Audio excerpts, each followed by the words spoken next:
Hi, everyone, and welcome to another edition of the 97 UX Things podcast. Dan Berlin here, your host and book editor. I'm joined this week by Kathi Kaiser, who wrote the chapter Know These Warning Signs of Information Architecture Problems. Welcome, Kathi. Thanks, Dan. Great. We love to start off with introductions. Can you tell us a little bit about yourself? Sure. I am co-founder and partner at Centralis. We are a user experience research and design consultancy based in the Chicago area. And these days I spend most of my time running our business operations and working with clients to help them set their research agenda, both in the short term and the long term, figuring out what methods and projects make the most sense for the research questions that they are facing. Great. And are there any research methods in particular that you focus on? We run the whole gamut. We like to have a broad toolkit because the nature of the challenges do vary. We do evaluative research focused on products like usability testing, for example, and also generative research, which is more foundational based on user needs. So ethnographic studies, user interviews, card sorting, and we use both qualitative and quantitative methods. Nice. And can you tell folks about your career trajectory? How did you discover UX and how did you wind up where you are today? I had a pretty conventional path into user experience, if there is such a thing in such a varied field. I have an undergraduate degree in psychology and a master's degree in social science. And coming out of graduate school, I worked for Doblin Group, an innovation planning firm. And at Doblin, we had the opportunity to use social science methods to study people and figure out how to create innovative products and services for them. Most of my work at Doblin was on physical products in the analog world, but this was the late 90s, and the internet was really coming into its own as a transactional platform. So it was a pretty easy transition to bring that social science background into the technological space and start working on problems that became known as user experience. While working at a couple of digital marketing agencies, it became clear that there was an opportunity for a firm that focused solely on user experience. It was a new and growing field, and there was just so much interest in understanding how people do things and what they need, and how design can be, kind of matched with that need to provide a usable and fulfilling experience. So my co-founder and I left our jobs and started Centralis in the spring of 2001. We actually started in the carriage house above his garage, which was exciting, yes. And happily, we were successful enough that we were able to get a real office before winter came because there was no heat. and it's been 20 years, and it's been a lot of fun along the way. That's really awesome. And 20 years in user experience research, that means you're there on the ground floor getting this started for the rest of us. That's awesome. Yeah, it was crazy back in the day, having to really invent things as we went, trying to figure out, how do you evaluate usability when you need to travel, for example. So we had a portable usability lab that involved monitors with detachable bases because you had to bring a monitor because no one used a laptop. That was too unusual. And then, when mobile devices became so important, how do you, record what's happening on the screen and also the gestures and participants' faces. And there was a lot of MacGyvering that happened to come up with the best setup and the best tools to do our work. Yeah, and these are CRT monitors you're talking about, right? Not flat screens. Actually, by then flat screens were just coming out, so we were able to find some. Yeah, too much risk with a CRT. We'd have to ship it, and then back in the day, when we were a small company, just trying to meet our clients' needs and keep the lights on, we didn't have a lot of wiggle room in terms of risk. So we were often doing a project in one city and then hopping on a plane and doing a project in another city the next day. And so in addition to figuring out what technology do we need, how do we travel with it? How do we keep it up to date and running? And how can we get the amount of work done that we needed to do? Because the exciting thing was that there was a crazy amount of demand, and there still is. There's still so much interest in understanding how people are using products and services, or how they're doing the tasks of their daily lives and their work. And so, and there's no shortage of difficult products to use out there. So we're just doing our part to try to make the world an easier place. Great. Well, thanks for that. Digging into your chapter, know these warning signs of information architecture problems. Can you tell us a little bit about that? Sure. So I chose this topic because in our years of UX research, we have identified information architecture problems in particular as ones that are kind of thorny to diagnose in research and yet so important in improving the design. Right.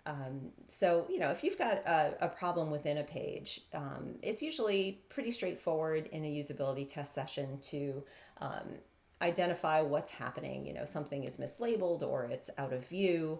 It's not being presented in a way that users would expect to find it. And the user can help you unpack that and figure out a solution. But when the problem is how the information is organized, the impacts happen throughout the experience between the screens. And user behavior isn't always as straightforward. And in fact, it shows up in these sort of odd behaviors that you think, what is happening here? Why are people doing this? And I wanted to share some of the things that we've observed. So when people see these behaviors in their research, they can go, oh, maybe the problem is the categories we're using to organize our content, or maybe the problem is our navigation system. Yeah. And that's great because, one of the chapters in our book is observing behaviors is the gold standard. And observing behaviors for overt problems is easy enough, but when it comes to organizational and IA problems, those behaviors may not be as observable. So can you tell us a little bit about those behaviors? Sure. So some of the things that we see that suggest problems with information architecture are driving in circles, for example. This is when a user is working their way towards, they hope they're working their way towards completing a task. Yep. And yet they are moving through pages in a random, haphazard way, and often revisiting pages that they have already considered. So they go from step 1 to 2 to 3 and back to 1 again. They may not even realize that they've already seen that page, that they are not progressing towards accomplishing their goal. And when we see this, it is a clue that they do not have a good mental map of how the information on the site is organized. They don't understand the different categories, the different rooms that they can visit to get information that helps them progress towards their goal. And it can be a very frustrating and inefficient experience for them.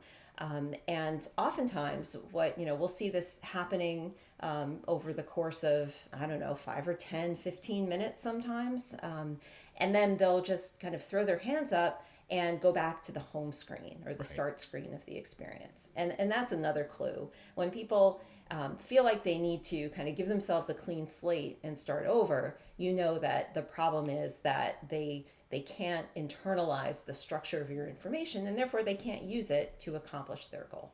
Yep. No, that's great. Those are very great takeaways for folks that they can observe in their research when these problems arise. How do you get at the user's mental map when these problems do arise so that you can fix these problems? Well, the key is to use moderated sessions. And I know that sounds like, perhaps a basic no-brainer, but, as I was saying earlier, there's such a range of methods and techniques available to UX researchers these days that it's really critical to know what to choose for the problem at hand. And I know that, many folks are relying on automated tools. We do quantitative studies ourselves. There are session videos now. There are products that will just record a bunch of live sessions on your site, and you can analyze those. And those types of tools have their place. But the key with diagnosing these information architecture problems is that you have to get at what's going through the user's mind. And the best way to do that is in a one-on-one moderated session. So, it's a standard usability protocol. Of course, you give them a task, you ask them to think aloud, and you ask these probing questions as minimally as possible and at key moments. And so, our favorite probes are things like, you said, huh? Right. Or, thoughts? They're very vague and open-ended, just things to get the user talking. Because then you'll hear wonderful nuggets like, oh, right, this is the page that I want. I clicked on this link because it promised me X, Y, and Z. And you know, because you're familiar with the design, that that's not what that link was meant to indicate at all. Right. And that, they've actually ended up in a different place altogether. So it's having that interaction with the participant. Not that, moderated small sample testing will answer all of your questions. It won't. But it will really help you get to the why, which is so important for figuring out how to fix the problems that you're seeing. I love that.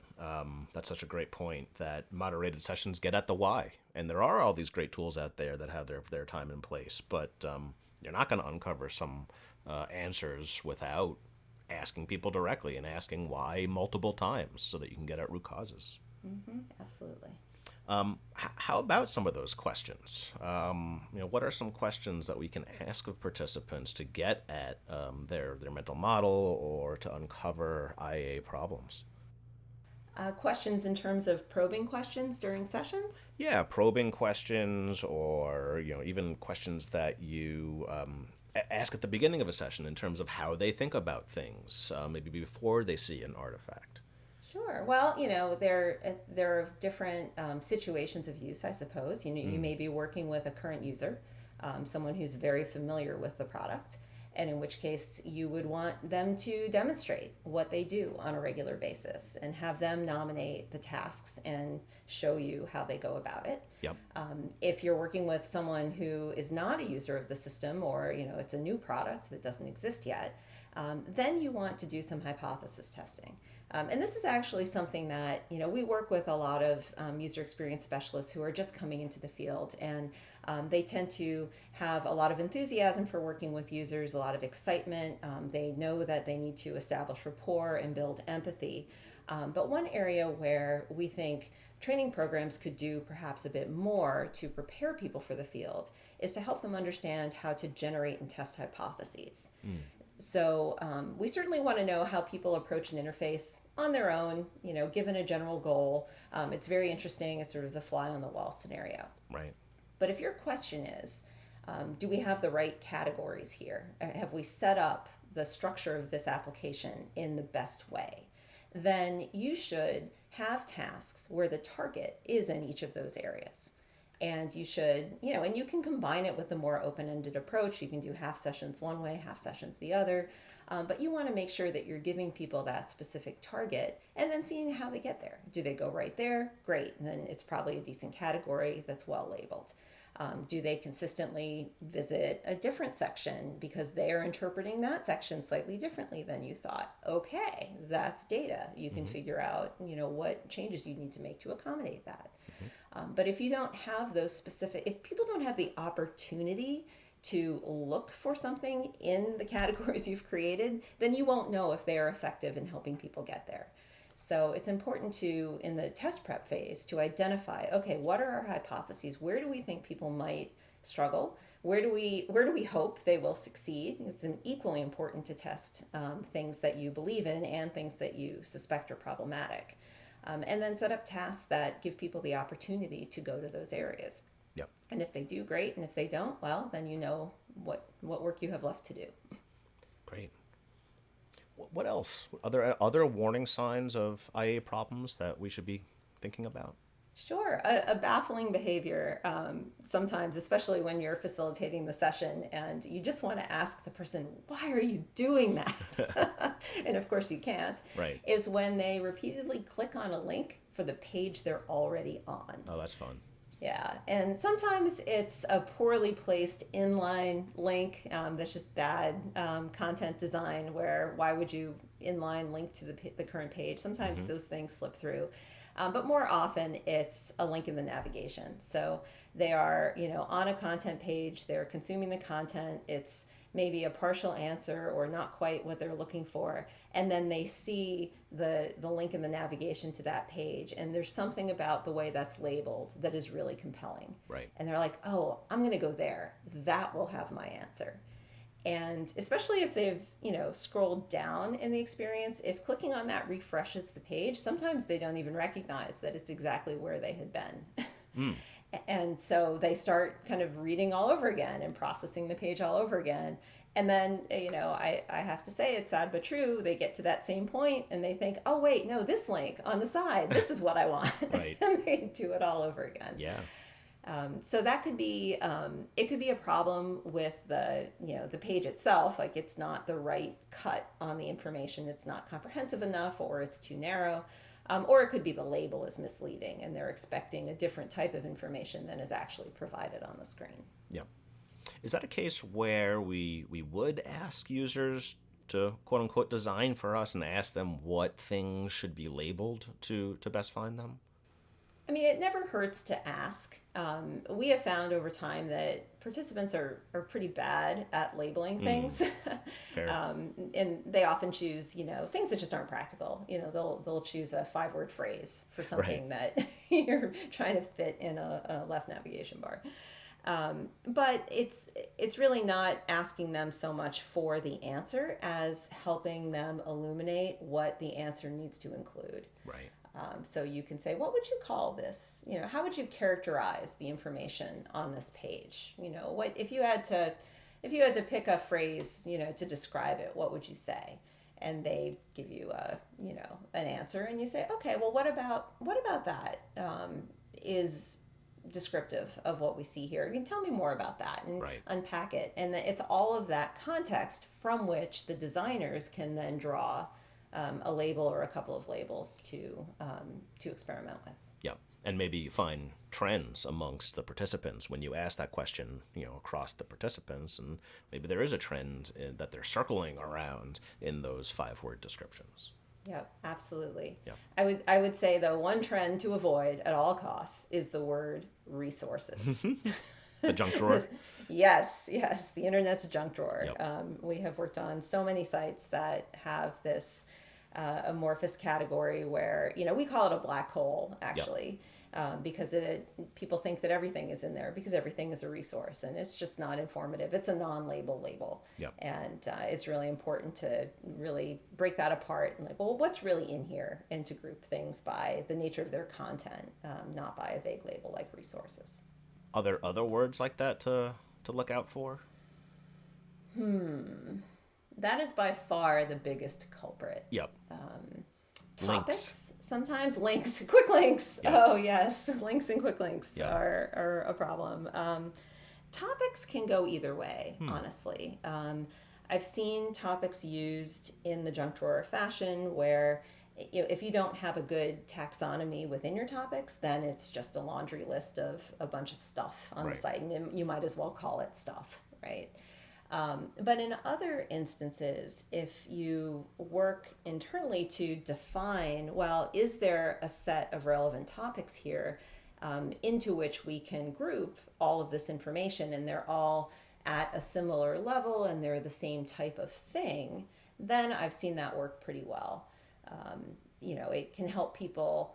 They may not know what they're going to get when they go in there, but if they see the same types of things, it's all fruit, for example, or it's all vegetables, then it can help them at least get a sense of the range of information provided in that area. Great. What else? Anything else about your chapter that you're hoping to convey here? Well, I think it's really important for people to be on the lookout for structural problems in an interface. And, it's a hard thing to do because it often means that there's at least some going back to the drawing board required. Oftentimes, even these days, it's less common than it once was, but even these days, people look to usability testing as a rubber stamp. Like, we want to show that we did it right. We want to do some tweaks. And this is when you get the request to do testing a week before launch, right? And think, well, probably there are some tweaks. There always are. But what you really should be doing, don't squander your time with users. If they help you identify a fundamental problem in the way you've organized things, you need to address that, if not in that immediate launch, then as a fast follow-up, because ostriching, pretending the problem doesn't exist, just doesn't do anyone any good. So I would say look for these signs as a way to determine, do you have maybe long-term issues in your design that you need to address, and to not be afraid of those, because I say they take more time, they're more fundamental, and that's true, but they're not unsolvable. Right. We have great methods in our toolkit for addressing IA issues. If you are trying to understand what users, how users think about a body of content, you can do a card sort where you give them a subset of that content and they make their own categories. And when you look across participants, statistical clusters will emerge that can guide your ultimate design of a new IA. Once you have a proposed IA, you can run a tree test to see how effective it is. You can, again, use stats to compare the efficacy of one tree versus another. So we have the tools to develop strong structures in our applications and to evaluate those structures. So we shouldn't be afraid of the problem.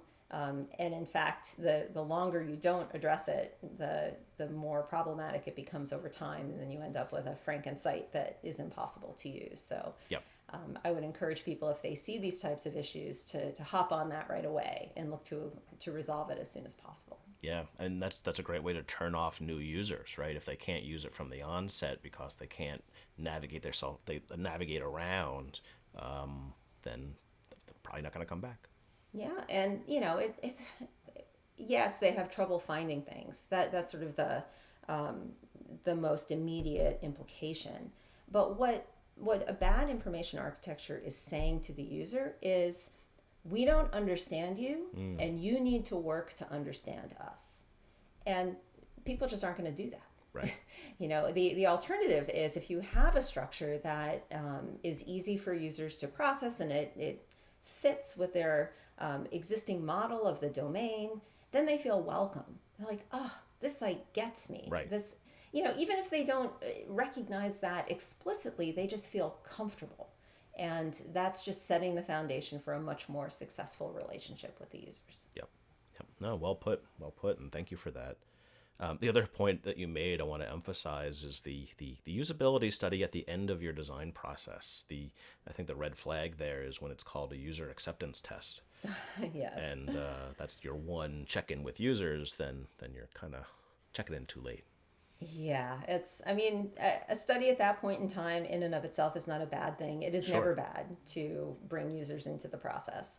But hopefully it's at the end of a long series of iterative, touch points with users, from understanding how they do the behavior to begin with, to testing an early prototype and getting feedback, to bringing them in once you have more of the visual aspects and the functional aspects all worked out. But if you skip all that and hope to rubber stamp it at the end, you're going to rubber stamp your problems, and that's just not going to help anyone. Yeah. And that research doesn't necessarily have to really add to project time that much if it's well integrated into the process. That's the one thing we hear, is that, research adds so much time. It doesn't have to. No, we go to great lengths to work with our clients' processes to Exactly. make sure we get users in when they need to be. People vary, organizations vary in how much documentation they want about research, for example, but you don't need to draft a huge report and presentation and document everything. It's handy to have that, and some context, it makes sense to do that. But it's also great to have the designers observe the sessions live and then debrief with them after the fact and come up with a quick list of, here are the things we need to change. And then the next week you're testing the next version. We have standing relationships with some of our clients where we're using these iterative cycles to fit in with their agile processes. And it doesn't add to the ultimate timeline, but it does add to the benefit of the product, because it gets that user voice in there when it's needed. Yep. So Kathi, we'd like to wrap up with a tip for listeners. Do you have a UX tip for folks either breaking into the field or who are continuing with their career? Yes, I do. And in reflecting on this, I think it's rather sad that I need to say this, but I think it's important to say it.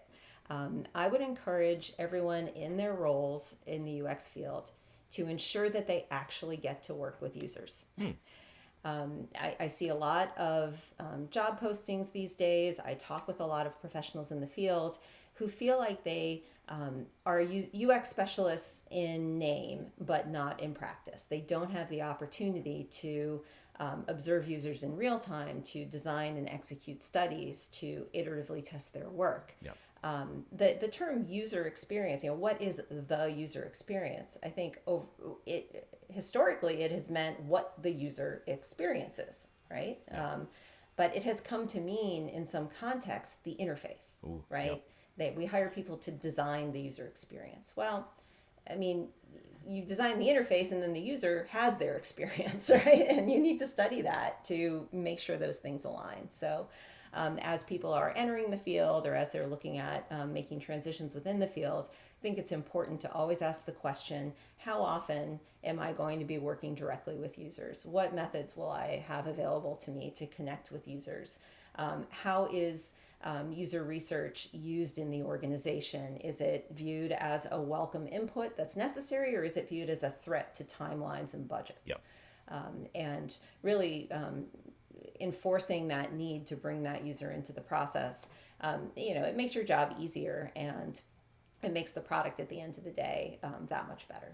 Yeah, no, that's a great point. And also hear a lot these days of companies who are reticent to talk to users because the lawyers are scared one way or the other. And, there are ways to work through that. And yet you have to talk to the users for UX.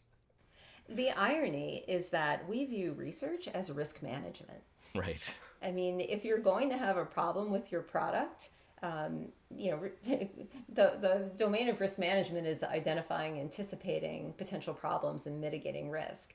And, you can't do that unless you know how people are going to use your product and where they're going to run into trouble. So, there are sometimes logistical challenges in actually connecting with users. There are privacy concerns and things like that. But those are well worth solving, and they are solvable. Because they may identify much larger risks in the design of your product that could cause greater problems later on. Yep. So we always encourage people, it's always better to know than to not know. Because if you know, then you can respond and you can adapt and adjust. Yeah, I love that for folks who are struggling with their corporate lawyers and getting access to users. Risk management, I've never thought of it that way, and I love that. Thank you for that. So, Kathi, thank you so much for taking the time to chat with me today. This has been a lot of fun chatting with you today, and I hope you enjoyed it. Yes, it's been my pleasure.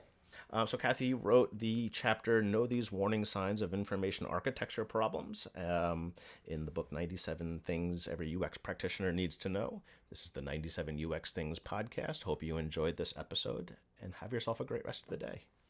You've been listening to the 97 UX Things podcast, a companion to the book 97 Things Every UX Practitioner Should Know, published by O'Reilly and available at your local bookshop. All book royalties go to UX nonprofits, as will any funds raised by this podcast. The theme music is Moisturize the Situation by Consider the Source. Joshua Berlin is the podcast transcript editor, and I'm your host and book editor, Dan Berlin. Please remember to find the needs in your community and fill them with your best work. Thanks for listening.